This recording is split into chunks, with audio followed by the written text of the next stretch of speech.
Scrapbook Ventures with UMICH Candles by Allie, Junyi, and Sam. We went to Scrapbox with an open mind, waiting to see the materials they had available.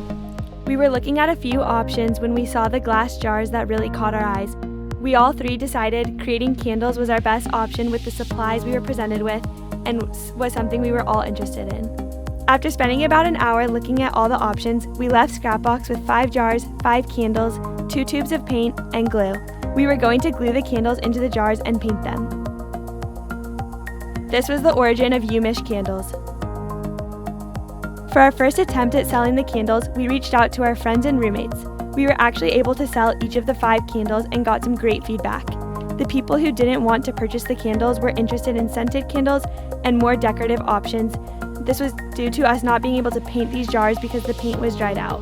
We went back to Scrapbox for our next batch of candles and left with 4 candles, 4 jars, 2 tubes of paint in Mason blue, and paintbrushes and ribbon. We created a landing page and an Instagram account to ensure we were utilizing social media to our full advantage, and we were able to attract a lot of attention to our account. We went out to widen our target segment and branch out from just our friends and roommates. We went to the farmers market and tried to reach an older segment, but we found this to be very unsuccessful. We also learned that we could not use freshmen as a target segment because they couldn't burn candles in their dorms. This meant our target segment consisted of college-age students, specifically sophomores to seniors, and these students were looking to add cheap aesthetic decor to their rooms. Our business model canvas went through many changes over the course of our project. As we learned more about the market, our customers, and our supplier, we updated the canvas. Iteration was absolutely key as we updated our sales channels, learned more about our customers, and iterated our project designs.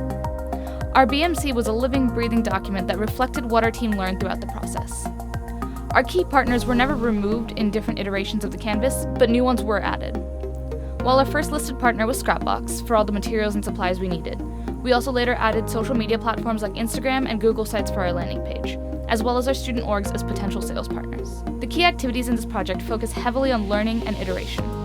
We would create a version of our product, go out and sell it, then iterate based on what we learned. Through research, trial, and error, we learned a lot about our market and updated the BMC to reflect this. We definitely had value propositions in mind when we made version 1.0 of UMICH Candles. However, as we went out to sell, gained feedback, and better understood our customers, these value propositions changed. We'll discuss our customer discovery process later in the video, but in the end, we learned that to our primary market, our main value propositions were aesthetics, especially those based on the current season, school spirit, and value for money. We targeted 4 markets at first: fellow students looking for cheap and colorful decorations for their dorms and living spaces, families of students looking to support their child's school, young adults in the area looking to decorate homes on a budget, and older Ann Arbor resident looking for artistic goods. Definitely had the most success with fellow students who appreciated the low prices, cute and colorful decorations, and school-spirited themes. This also drove some of our product iteration, pivoting from simpler candles to more colorful maize and blue ones. Our revenue stream was entirely from candle sales, but we tried a variety of channels to get there. One was in-person sales, finding a spot and selling to passersby. This was a mixed success, as sometimes people would be really interested and sometimes they'd hesitate to even make eye contact. We also built a social media platform on Instagram. This did generate some interest, but given time constraints, it was hard to build enough of a following for this to be a primary sales channel for us. We also built a landing page. To our customers, this added a layer of professionalism to our social media, but the landing page itself failed to generate any sales. Finally, word of mouth was a fantastic sales channel. People who bought our products would tell people they knew, and those often converted to sales. There was a lot of trial and error in this process, and the business model canvas was a diary of sorts, helping us track our successes and learn from our failures. So this part is about crunching the numbers. I explain all the data that's being involved with our project. As you can see, these are the revenue and the cost for our first run. So the profit are $6.7. Here are some data for our second run. The profit increased to $18. Here are some happy customer review photos as well as the Venmo transaction record.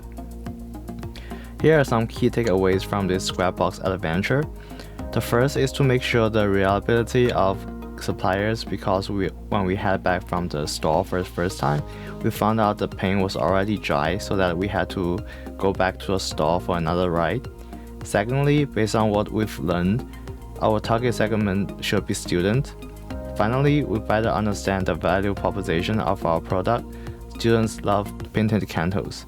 Thank you.